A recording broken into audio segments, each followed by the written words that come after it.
Buenas tardes. Hoy quiero recomendar un texto que apenas terminé de leer, que se llama Upanishads, la vibración del infinito. Bueno, este texto prácticamente pues es parte de lo que es la religión hindú, que según la tradición nos cuenta que esta religión data de más de 3000 años antes de Cristo y sus textos fundacionales se consideran lo que llaman los Vedas. Dentro de los Vedas, que ya tienen una antigüedad de más de 3000 años antes de Cristo, se considera la última parte de los Vedas, que es la parte filosófica. ¿Por qué? Porque se dice que la primera parte de los Vedas, que es el Rig Veda, en donde se habla de la cosmogonía y de distintas cuestiones metafísicas y también teológicas, nos habla de una parte que se concentra más en lo ritualístico, o sea, todo lo que tiene que ver con las ceremonias, con los ritos y con las distintas prácticas de la religión Veda.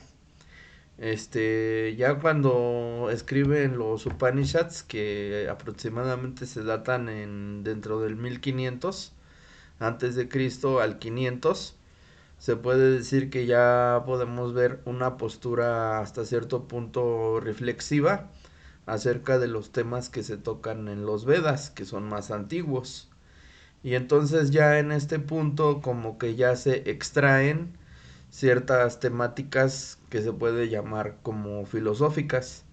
¿En qué sentido? Pues ya se introducen algunas reflexiones acerca de lo que es la realidad en su última manifestación, así como también una reflexión acerca de lo que es el alma, o sea, lo que es la mente. También existen bastantes planteamientos que se puede leer como una teoría del conocimiento y también una metafísica y también una ontología e incluso pues también una ética, porque se puede decir que todo se relaciona entre sí. Entonces, de alguna forma, ya con estos textos, ya digamos, se puede ver un contenido más filosófico, en el sentido de que nosotros le damos a la palabra filosofía, que sería la búsqueda de la sabiduría o del conocimiento verdadero. Entonces, pues precisamente ya en estos textos, que son los Upanishads, pues ya se mantiene más, digamos, esas temáticas más filosóficas y no tanto religiosas como si lo son en los Vedas. Sin embargo, también, aun cuando es más filosófico el contenido de los Upanishads, sí se puede ver que sigue, digamos, perteneciendo a lo que es un pensamiento teológico o religioso. ¿En qué sentido? Bueno, el principio del que parten estos planteamientos, pues es la existencia de una sustancia trascendente, que se puede decir que será la fuente de todo lo que nosotros vemos, y que ese principio que es la fuente de todo lo que nosotros vemos en sí mismo no es posible percibirlo, sino que ellos se lo plantean como lo inmanifestado, y ese principio es lo que para ellos va a ser la divinidad, que ellos lo van a llamar con el nombre de Brahman, que es la fuente de donde surge todo lo que es manifiesto o lo que es visible, o sea, el universo mismo. Entonces, a diferencia de los planteamientos mitológicos de otras religiones, aquí la figura de la divinidad podríamos decir que no tiene forma que no tiene características humanas ni de ninguna índole, porque es un concepto totalmente abstracto. Entonces, de alguna forma, pues es una categoría metafísica. Nada más que, bueno, ellos lo mencionan con el nombre de Brahman, pero la cuestión es que es nada más un nombre para designar una realidad trascendente de la que surge todo lo que está dentro de la realidad. Asimismo, también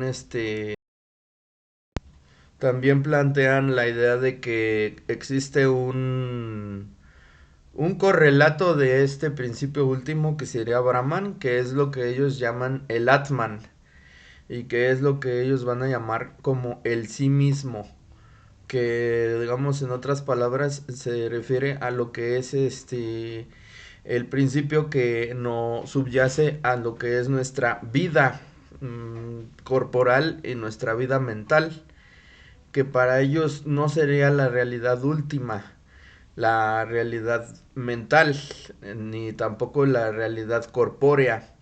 ¿Por qué? Porque para ellos esta realidad siempre sería impermanente.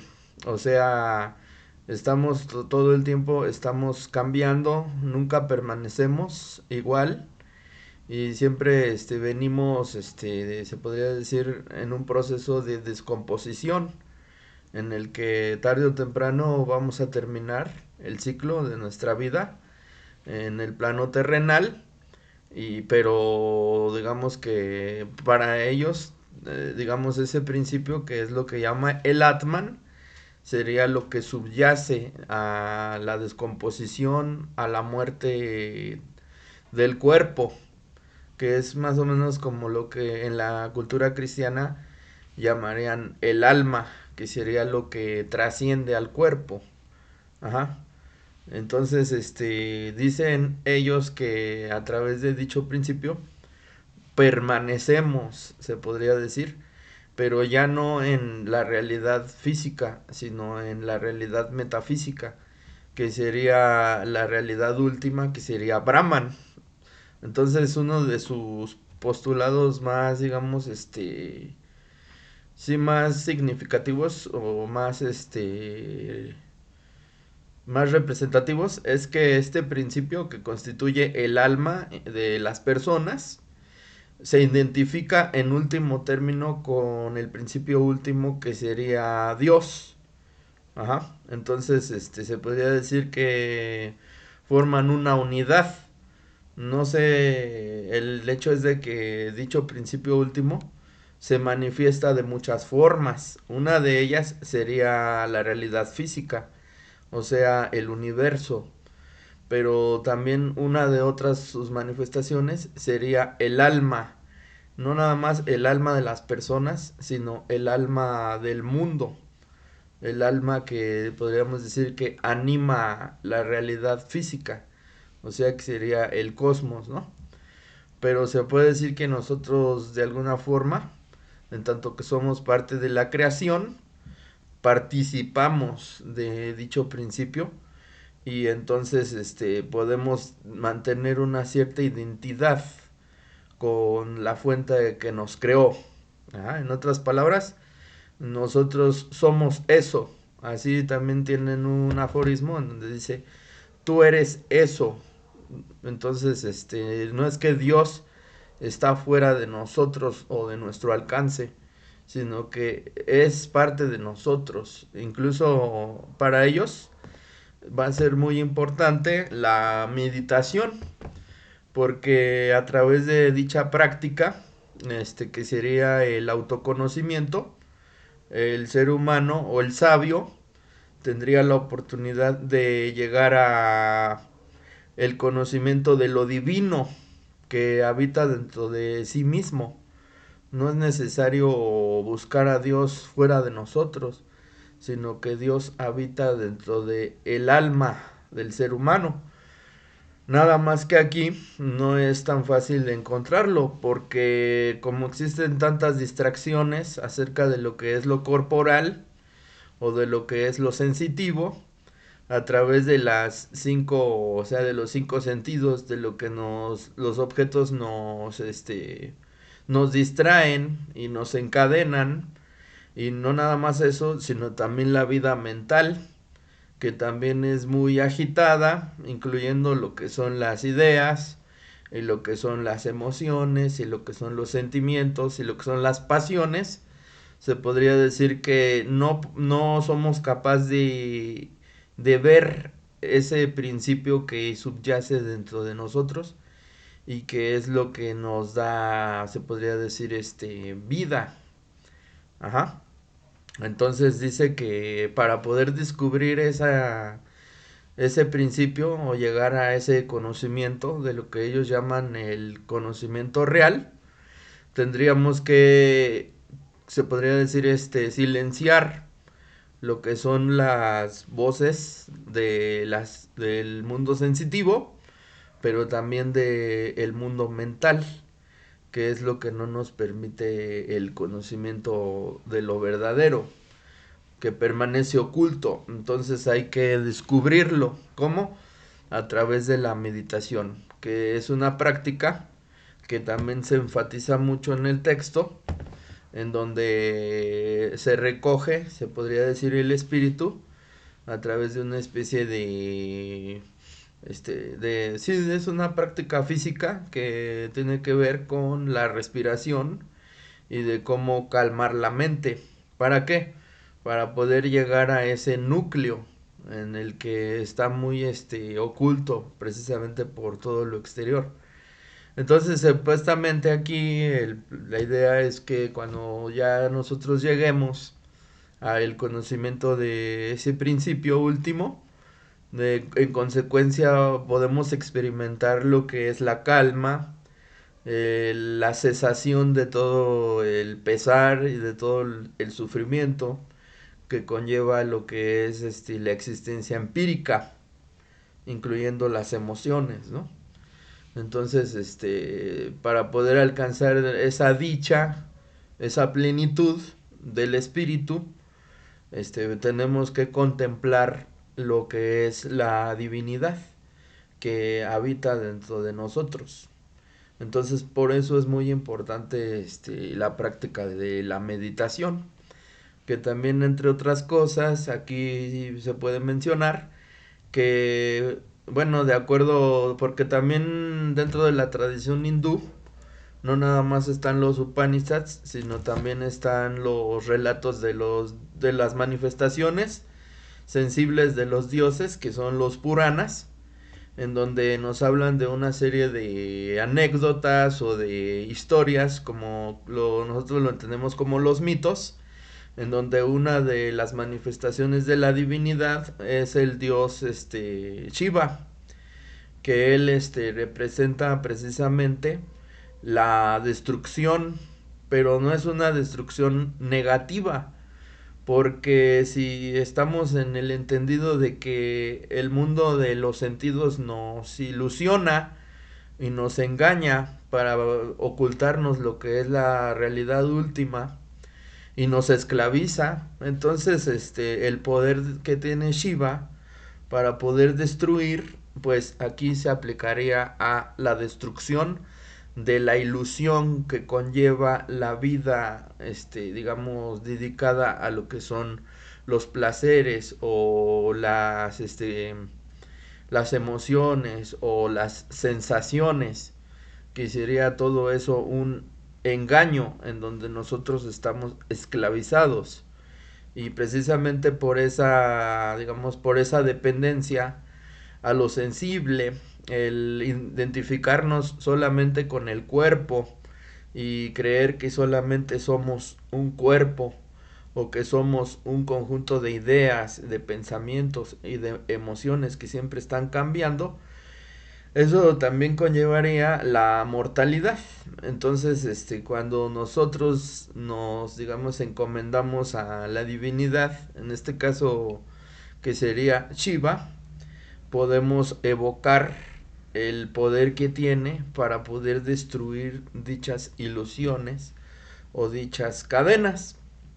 Y también uno de los métodos, precisamente por eso lo mencionaba, es que supuestamente la mitología que nos habla de lo que fue la vida de Shiva nos dice que fue el primer yogi o meditador y que él, a partir de que él percibió que había tanto sufrimiento, fue que puso en práctica el ejercicio de introspección y de meditación y con ello pudo alcanzar el conocimiento de lo divino y en consecuencia por el gran amor que supuestamente tuvo a los hombres fue que transmitió el conocimiento del yoga o en este caso de la meditación que conlleva el yoga para que el hombre pudiera ponerlo en práctica.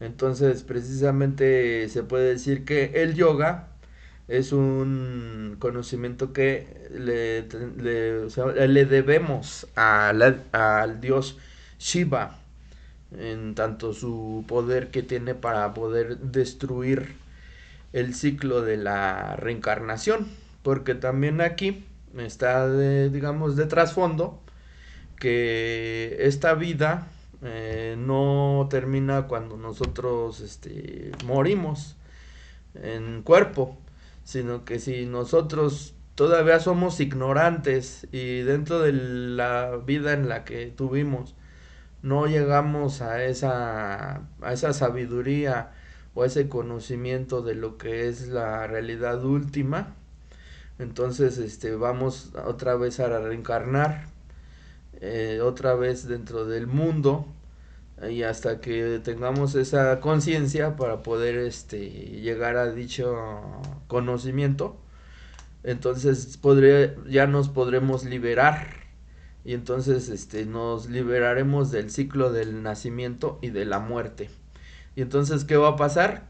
Que entonces el Atman, que es lo que nos constituye en última instancia al hombre, al alma del hombre, entonces ya se puede fundir con lo que es su, digamos, su creador.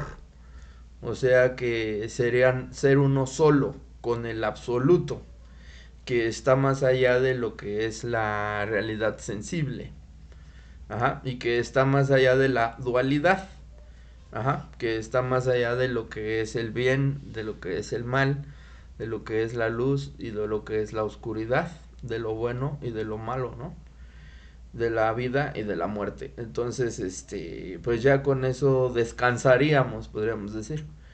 Aquí, bueno, pues hay un postulado de que plantea que la vida terrenal, pues de alguna forma, conlleva necesariamente una gran cantidad de sufrimiento y de insatisfacción, ¿verdad? Y ellos son unos grandes analistas de lo que son las causas de la insatisfacción y del sufrimiento. Que posteriormente esto, pues sí, suena bastante a lo que es el budismo, que hay que decirlo que también abreva de lo que fue de alguna manera la sabiduría del hinduismo, de lo que plantean los Vedas y de lo que plantean los Upanishads, específicamente en esta línea de lo que es el shivaísmo, ¿no? De lo que enseña Shiva a través de la meditación para poder liberar el alma. Nada más que bueno, ya en el budismo se puede decir que ya se reformulan estos principios y algunos se modifican. No se mantiene tanto la idea de la divinidad o de que nosotros como individuos podamos trascender, sino que allí se pierde totalmente lo que es la identidad personal, ¿no? O sea, la destrucción del yo, que de alguna manera también está presente dentro de lo que es la sabiduría de los Upanishads, de que lo que nosotros creemos que somos como conciencia de a través de lo que hemos vivido, de nuestra experiencia, de nuestra historia, de nuestras ideas, de nuestros recuerdos, pues es simplemente una construcción mental y que no es la realidad última, sino que se puede decir que es un yo artificial, ajá, y que es el que está sujeto al sufrimiento y a la muerte, ajá. Entonces, bueno, como que se van trasladando unos conceptos de esto hacia lo que posteriormente va a ser el budismo y la figura de Siddhartha Gautama, que de alguna manera también se podría decir que se asemeja a lo que es sí, lo que son las enseñanzas de Shiva, ¿no? Como el gran meditador, que también Siddhartha Gautama llegó a la verdad acerca del sufrimiento a través de lo que fue la meditación, o sea que también allí se retoma dicha práctica, ¿no? Que ya venía desde los Upanishads, desde las enseñanzas de Shiva. Ajá. Entonces, otras de las dos manifestaciones de lo que es el principio último sería el dios Brahma, que sería el dios que crea, porque a través de esto también hay una especie de creación de la realidad sensible, o sea, del universo, ¿no? Y dentro del universo, pues ya podemos descubrir lo que son las leyes de la materia, que serían los principios de la contradicción, dentro de los que se mueve la realidad sensible. O sea, ya cuando estamos dentro de lo que es el mundo, entonces sí ya podemos hablar de lo que es la oscuridad, de lo que es la luz, de lo que es el bien, de lo que es el mal. Ajá. Y bueno, de la segunda manifestación de este principio último, que sería Brahman, que es inmanifestado y que es informe, sería Vishnu, que también juega el papel de conservador, porque él, bueno, a partir de Brahma se crea el mundo y también se podría decir que Brahma teje lo que es el mundo de la ilusión, porque es el que pone las formas a lo indiferenciado, él empieza a diferenciar una cosa de la otra y también se podría decir que es la fuente de la percepción sensible. Entonces, de alguna forma se dice, bueno, se lee que precisamente en India por mucho tiempo el dios Brahma, a pesar de que es el creador, no tenía mucho, se podría decir, mucho culto, precisamente por la idea de que, pues, ¿cómo es posible que si estamos viendo que el mundo es una fuente de sufrimiento y es una fuente de engaño, entonces ese Dios que creó el mundo y aquel que lo conserva, entonces de alguna forma pues nos está engañando, es una especie de embaucador o de engañador? Entonces de alguna forma el que se ve como el héroe, el que nos libera de dicho engaño para que podamos regresar a la fuente a descansar con Brahman, sería precisamente Shiva, que paradójicamente nosotros como culturas occidentales lo veríamos totalmente en un orden invertido, ¿no? Porque diríamos, ¿cómo es que el destructor resulta que es el bueno? Y cómo es que el creador lo ven como si fuera el malo. Entonces, pero precisamente es por eso, ¿no? Por el carácter ilusorio y engañoso de lo que es la realidad sensible. Ajá. Entonces, ¿quién es el que libera de la ilusión? Shiva. ¿Cómo? A través de la enseñanza de la meditación. Y no nada más eso, sino también de una vida de renuncia. ¿Por qué? Porque precisamente por lo mismo, por el dualismo en el que nos estamos metiendo, ¿no? De que si estamos viendo que los placeres nos encadenan, que las emociones nos esclavizan, que el dolor, las enfermedades, y todo eso también es una fuente de esclavitud. Ajá. Entonces, pues lo que supuestamente los sabios tenderían a practicar sería la renuncia a lo que son las satisfacciones sensibles. Claro, es necesario mantener la vida dentro del cuerpo porque de alguna forma es el vehículo en el que está viajando el alma, digamos, pero y no sabemos con qué propósitos. Se podría decir que es un propósitos escatológicos, trascendentales, que están más allá de nuestra comprensión humana. Pero el chiste es que ya estamos aquí. y tampoco se trata de destruir el cuerpo o de mortificarlo.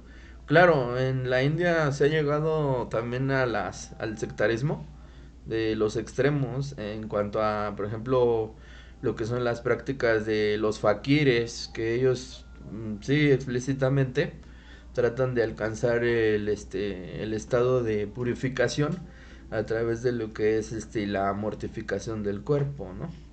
O sea, sí, de lo que son o sea, lo que es el ayuno extremo y el pasar por medio de muchas abstinencias de lo que son los placeres más básicos, incluso de la forma en la que ellos meditan, pues no lo hacen dentro de un colchón o de un cojín, lo hacen dentro de una cama de clavos. Y si ustedes pueden ver, siempre son gentes muy pues muy cadavéricas que ya han llegado a un grado de mortificación del cuerpo, ¿no? Pero precisamente son extremos a los que se ha llegado en algunas variantes de la religión. Se puede decir que la religión en su aspecto más, digamos, más o sea, más equilibrado, pues sí sería una conservación de lo que es un equilibrio entre la mente, el cuerpo y el espíritu, ¿no? O sea, tampoco se trata de mortificar ni de lastimar el cuerpo. Pero tampoco se trata de pensar que la felicidad se puede obtener a través de los placeres del cuerpo o de la mente, porque incluso los placeres del cuerpo no son tan peligrosos como los placeres de la mente, porque la mente es la que se podría decir que se esclaviza más rápido que el cuerpo, ¿no? O sea, por ejemplo, la que vemos en pues las adicciones, que ya no es tanto lo que es el placer del cuerpo, sino que estamos buscando una gratificación mental que tiene que ver con el placer inmediato, en el que pues ya nada nos satisface y cada vez buscamos más y más y más aquello de lo que en un primer momento nos causó satisfacción, y con ello pues estamos condenados al sufrimiento, porque eso nos va, digamos, a esclavizar a ciertas conductas compulsivas en donde ya nosotros pues ya se podría decir que somos esclavos de nuestras emociones o de nuestras pasiones, ¿no? Y con eso perderíamos gran capacidad de ser libres o de ser autosuficientes o de ser autónomos. Ajá, estamos esclavizados por las pasiones, y cualquier objeto puede ser asequible de convertirse en una droga, en una adicción, incluyendo lo que es ¿cómo se dice? El uso de sustancias externas, pero también ciertas conductas que conllevan cierta gratificación mental, como lo es, por ejemplo, lo que es las redes sociales, o lo que es el consumo de ciertos contenidos dentro de lo que son las páginas de internet, en donde estamos buscando una gratificación instantánea, ¿no? Que sería un placer mental, y con eso caemos en conductas compulsivas y conductas adictivas que en último término conllevan un cierto grado de sufrimiento y de dolor mental, que incluso se puede decir que es más complejo y más fuerte de lo que es el mismo dolor físico, ¿no? También los excesos en los que nosotros sometemos al cuerpo por el hecho de buscar gratificación instantánea, pues también conlleva después un desequilibrio, ¿no? Porque vienen todo lo que es las enfermedades, que es una forma en la que el cuerpo también entra en un desequilibrio, ¿no? Porque como dicen, vivimos en una era de la desconexión. Estamos desconectados de nosotros mismos, de nuestra propia interioridad, de nuestra propia esencia. Y ya ni siquiera digas que estamos desconectados también con un principio trascendental y con un principio divino. Ya ni digas la naturaleza, sino digamos todavía algo más allá de eso, ¿no? Y ya ni siquiera con la naturaleza tampoco estamos conectados, o sea, Hay una desconexión muy brutal en la actualidad, ¿no? Respecto de las personas, respecto de las otras personas. Una total indiferencia, una hasta cierto grado de crueldad, hasta muchos grados de maldad. ¿Y cómo se explica eso, no? O sea, por una desconexión. Pensamos que los demás son un mundo aparte y nosotros somos independientes y somos un mundo aparte, ¿no? Entonces parte de esa desconexión pues es lo que llaman en el Upanishads lo que es el mundo de la ilusión o lo que llaman ellos como la maya, ajá, que cubre lo que es la realidad última, que somos parte de un todo, no nada más en el aspecto de la naturaleza, sino también en el aspecto de la trascendencia, ¿no? Que todos vendríamos del mismo principio y somos parte de ese mismo principio, ¿no? Entonces, pues, digo, la cuestión aquí es que es muy vigente la filosofía hindú en un tiempo donde, como lo dije con anterioridad, estamos viviendo una desconexión muy violenta en relación a los otros hombres, en relación a los otros seres que conforman dentro de lo que es la coexistencia en el mundo natural a través de la explotación y de pues muchas cuestiones que tienen que ver con la indiferencia del sufrimiento de los otros, ¿no?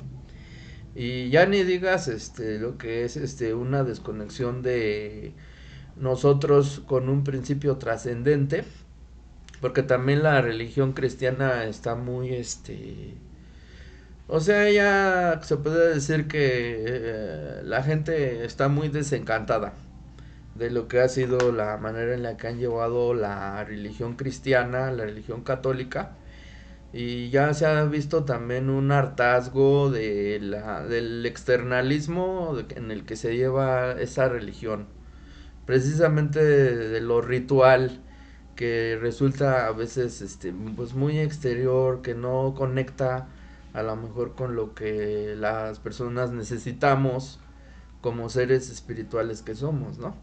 Lo hacemos ya como en un acto de nada más de socialización o de repetición que viene parte de la cultura y que a veces ya termina en el hartazgo, ¿no?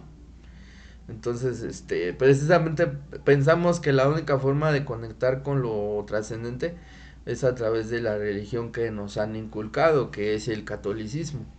Y precisamente es importante retomar estas tradiciones espirituales que no son occidentales, pues para ver qué, porque esto se puede decir que es vigente, ¿sí? O sea, no es algo que ya es anacrónico por el hecho de que es muy antiguo.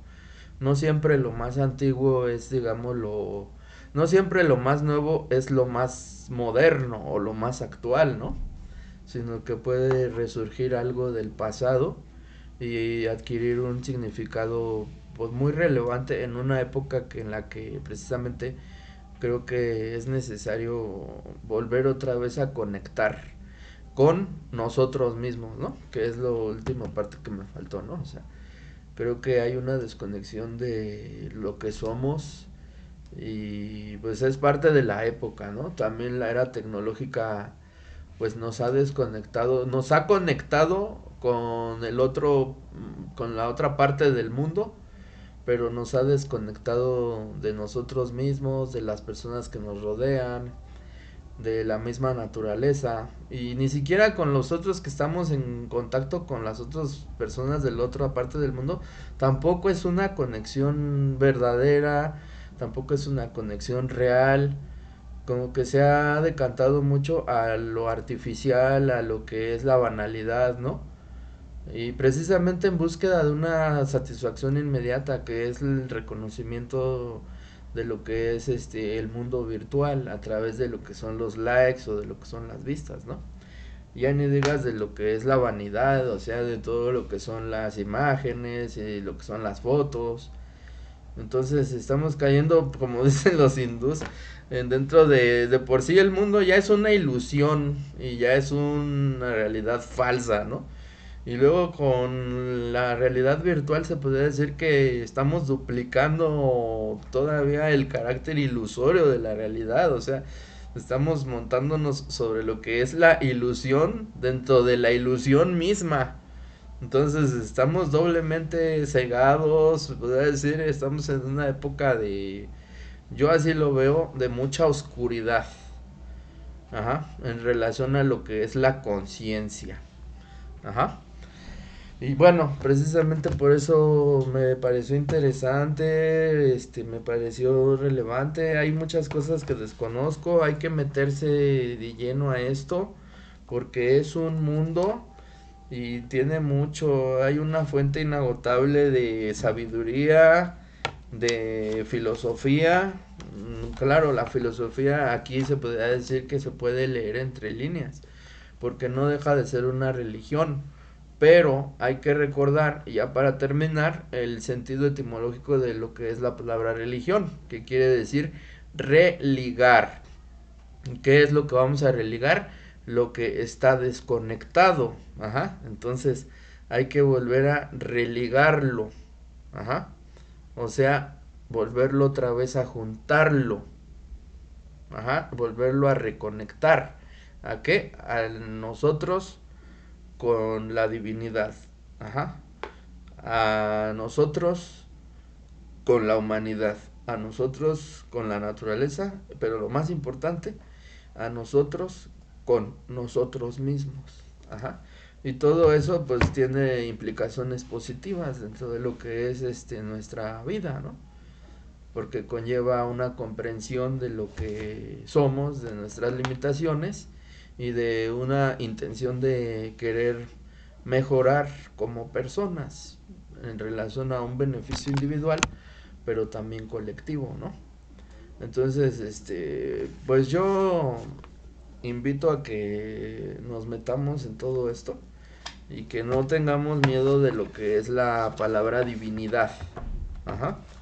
Porque no, el único significado que tiene no es lo que nos han dicho en la religión cristiana o en la religión católica, que también a lo mejor si se la estudia se puede extraer bastante de sabiduría y de filosofía, pero nos los han metido de una forma tan, digamos, tan, sí, tan esquematizada y tan exteriorizada y tan artificial, que a lo mejor ya tenemos un, se puede decir un rechazo a dichas formas, ¿no? Y ya si lo mezclas también con las instituciones que también han, que son portavoces de la religión cristiana, pues también ya hay un desencanto de la misma población, sobre todo de la gente más joven, hacia lo que es el mundo espiritual, ¿no?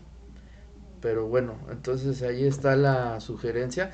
Este es una compilación que hace un un gurú contemporáneo que se llama Swami Sivananda. Ajá. Que fue maestro espiritual, yogi y gurú hinduista y que dedicó parte de su vida a propagar el yoga y la doctrina de los Vedantas. Ajá, o sea, ya es contemporáneo este yogi. Entonces, Swami es el que hace esta compilación de 8 de los Upanishads que conforman lo que son la totalidad de los Upanishads, que se sabe que incluso puede llegar hasta los 200 libros. Entonces cada uno de los Upanishads se puede decir que son diálogos en donde hay un maestro y está enseñando a su discípulo y su discípulo está preguntando acerca de distintas temáticas como es la creación del mundo, como lo es el alma, como lo es de dónde viene la sensación, de dónde viene la vida, qué hay después de la muerte, cuál es el fin último de la vida. Ajá. Entonces, cada uno de los Upanishads se pueden decir que son diálogos. El significado de la palabra Upanishads viene de la palabra sentado al lado del maestro o debajo del maestro. Ajá. Entonces se puede decir que son diálogos. Para que veamos que también Platón Ya en el siglo IV después de Cristo en Grecia, pues no fue el inventor de la forma de diálogo para la expresión escrita acerca de lo que son las enseñanzas, sino que es una tradición que ya viene desde los Upanishads, ¿no? Y también los chinos también utilizaron estos, digamos, estas formas para expresar lo que fue la sabiduría, que es el diálogo entre los maestros y los discípulos, ¿no? Entonces, esta nada más es una compilación que es editorial Fractales y son 8 Upanishads muy significativos pero que ya nos van metiendo en todo lo que es la cosmovisión, lo que es la filosofía y lo que es la metafísica de la cultura hindú. Ajá, nada más es una forma de entrada a todo esto, porque es inabarcable lo que es la filosofía hindú. Ajá, se llama La Vibración del Infinito y es editorial Fractales, que es una editorial mexicana. ¿Ok? Bueno, hasta ahí nada más sería esta recomendación.